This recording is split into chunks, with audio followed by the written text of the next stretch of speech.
What's a story you always wanted to tell on the sub, but nobody ever asked the right question? My wife teaches kindergarten more or less. My son attends kindergarten at the same school. I brought them a tire, the size of a monster truck tire, to play on in their yard. Don't ask why, weird idea, but they loved it. So we cleaned it up, scrubbed it, and I drilled holes in it so the water would drain when it rained. Few days ago it's just me and my son. I ask how his day was and he says, blah blah fun, blah blah ate lunch, blah blah fun, blah blah Xavier got his finger stuck in the tire, blah blah fun. So I ask him to back up, and he just repeats that his friend Xavier got his finger stuck in the tire in one of the holes we drilled for draining the water. I told him that sounded sad, and he said, yes it was and it rained. So I thought, poor kid, so I said, wow, poor kid, did you get him a raincoat? And he said, no daddy, we didn't want to get near him cause he pooped himself.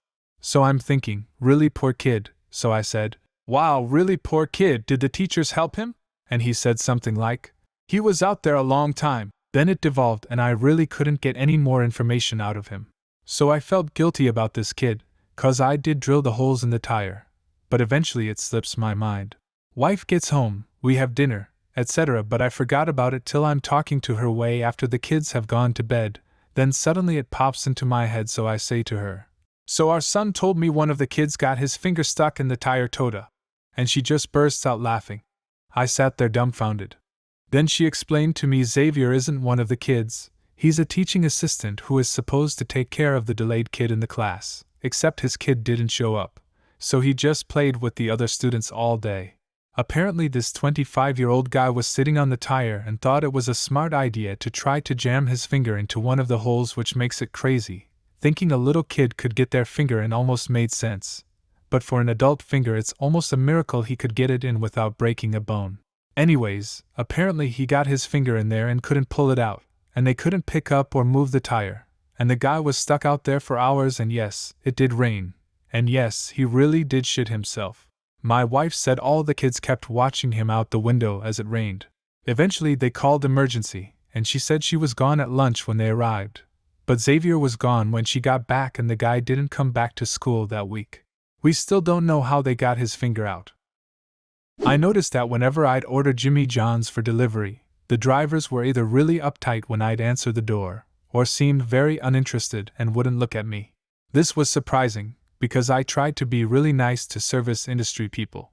I was doing a group order and wanted to make a note in the comments section to bring extra napkins when I finally pieced it all together. My account had an old comment still in the special instructions tab saying, do not make eye contact at the door. I must have made it with my friends when we were drunk as a joke and forgotten. That means the past dozen orders or so all had that attached to the order ticket without me knowing. I always knew my great-grandfather as the guy who lost his eye at an accident with a firecracker. This Christmas I found out that it saved his life twice. Once, because he had tickets for the Titanic, which he then missed because of the accident, and the second time, when he was supposed to fight in World War I. He went to the office where he was supposed to sign up for it, told them that he was disabled, which they did not believe. So he took his glass eye out of the socket and placed it in front of the officers. So yeah, losing an eye isn't the worst that could happen. My uncle lost his eye, and it got him in trouble with the law.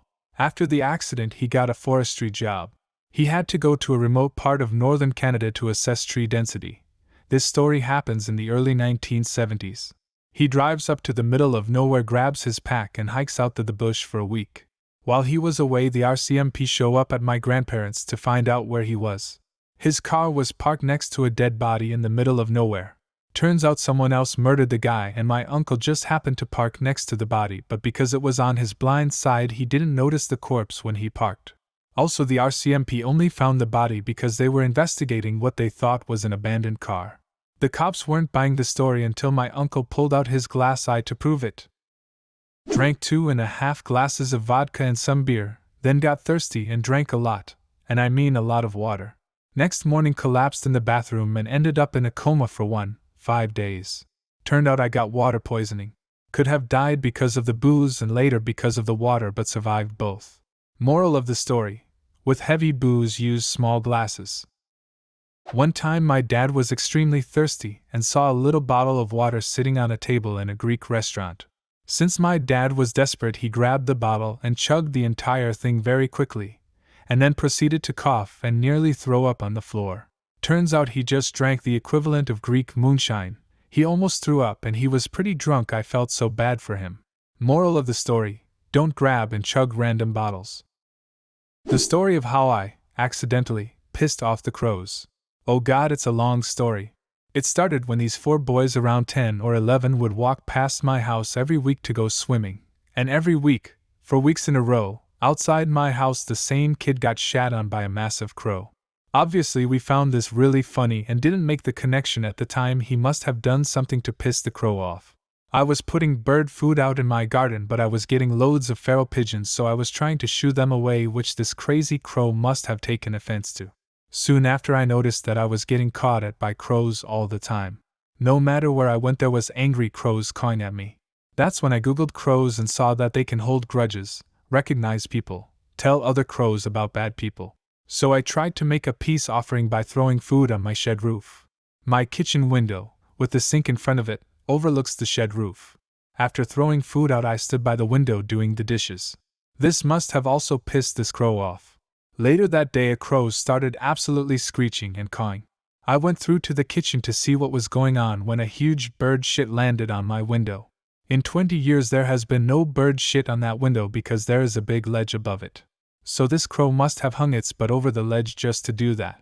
I went to bed that night only to be woken up at 5 a.m. by screaming right outside my bedroom window. I live on the first floor, so it couldn't have been a human. I googled crows screaming, and sure enough, that was the noise I heard. It had chosen the only window with a light on to do that. Later on that day, there was a big crow sitting on a tree near that window. If anyone else went to the window, it just stayed still, but if it saw me, it started bouncing on the branch like it thought it was funny. Obviously, after the shitting and screaming, I wasn't going to give it any food that day.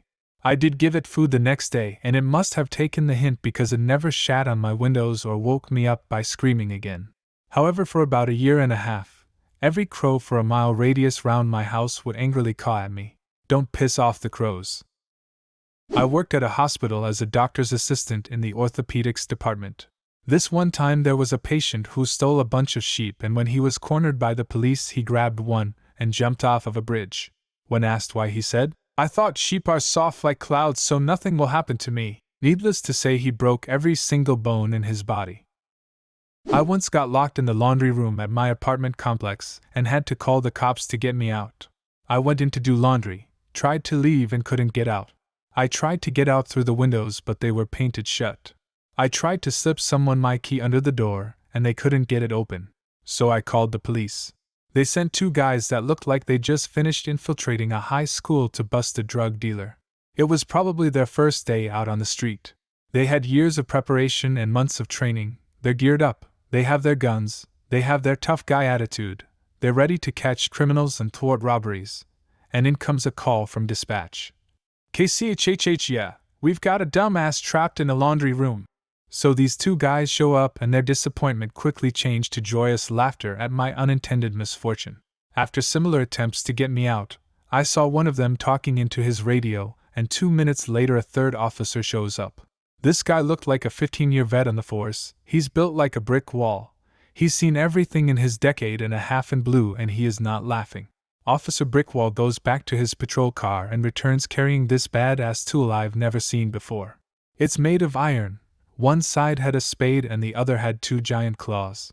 And the only words Officer Brickwall says to me the entire time are as he's approaching the door: "We'll get you out, but I don't want to break anything." So he sticks the claws between the door and the frame, pulls it once, pulls it twice, and prisks the door open.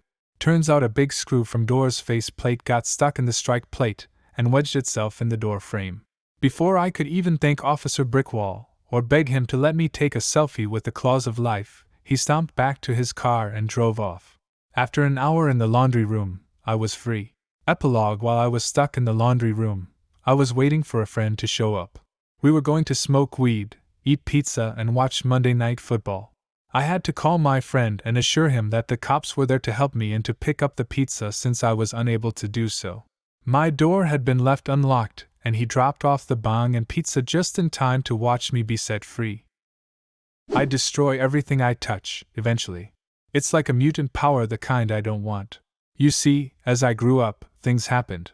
Shop tills which had been working fine all the way up until we got there would suddenly malfunction. Light bulbs would occasionally break whenever I tried to turn lights on. It's entirely unpredictable as to when my mutant power will kick in. I've gone through 12 laptops in my lifetime, and I'm in my 30s. In my adult life, since leaving home, I have broken 6 oven elements, 8 kettles, 2 TVs, and just last week, as I made Christmas dinner, I tried to open the oven to check on the turkey, and somehow, a handle that had been quite solid up until that very moment came off in my hand. My dad, brother, and myself took our catamaran, small 2-hold sailboat kind of thing, out at one of the Florida Keys. We needed to cross under the 7-mile bridge to get to the beach where the rest of the family was at. We had the clearance according to my dad, but apparently the tide was in. Our mast barely clipped the side of the bridge and started to capsize, but it kind of settled and just sat there. We decided the best thing to do was to just flip it the rest of the way and go with the current. We all had great life jackets and were solid swimmers, so we weren't worried drowning. While we were trying to flip the catamaran back over, it can be done, a Coast Guard cutter pulled up and got my brother and I on board. They tied the rope from the mast to the back of the boat and got it up eventually with the help of my dad. They wrote my dad a ticket and we continued to the beach. My dad made us swear not to tell my mom. Well, that lasted about an hour because people had been fishing off of the old bridge and came to tell us at the beach that there were sharks circling us the entire time. I'm really glad I didn't know that at the time. Do you have a similar story? Leave a comment and subscribe to the channel if you want to see more videos like this one.